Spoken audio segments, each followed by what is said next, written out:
નમસ્કાર, આપ જોઈ રહ્યા છો નેશન પ્લસ ન્યૂઝ. હું છું આપની સાથે હેતલ ભગત. વડોદરા શહેરમાં ગોત્રી હોસ્પિટલ કેટલાક દિવસથી વિવાદોમાં ઘેરાયેલી છે. તેવામાં આજરોજ ગોત્રી હોસ્પિટલના 6થા માળે આઈસીયુ અને પીઆઈસીયુમાં એસીની પાઇપ ફાટી જતા આખા વોર્ડમાં જળબંબાકારની સ્થિતિ સર્જાઈ છે. વડોદરા શહેરમાં ગોત્રી હોસ્પિટલ કેટલાક દિવસથી વિવાદોમાં ઘેરાયેલી છે.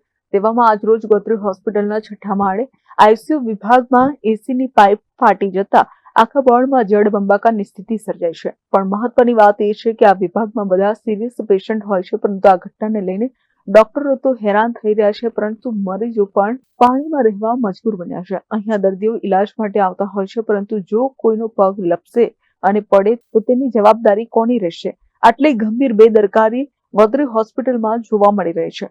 હોસ્પિટલમાં દૂર દૂરથી લોકો ઇલાજ માટે આવતા હોય છે, પરંતુ આ હોસ્પિટલમાં અનેક સમસ્યાઓથી ઘેરાયેલી રહે છે.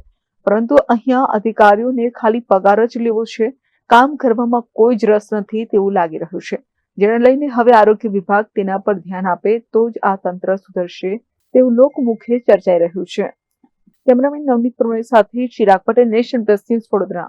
સમાચારોના સતત અપડેટ મેળવવા માટે અમારી નેશન પ્લસ ન્યૂઝની યુટ્યુબ ચેનલને સબસ્ક્રાઇબ કરો, બેલ આઇકન દબાવો અને જોડાયેલા રહો ફેસબુક, ઇન્સ્ટાગ્રામ અને ટ્વિટર પર.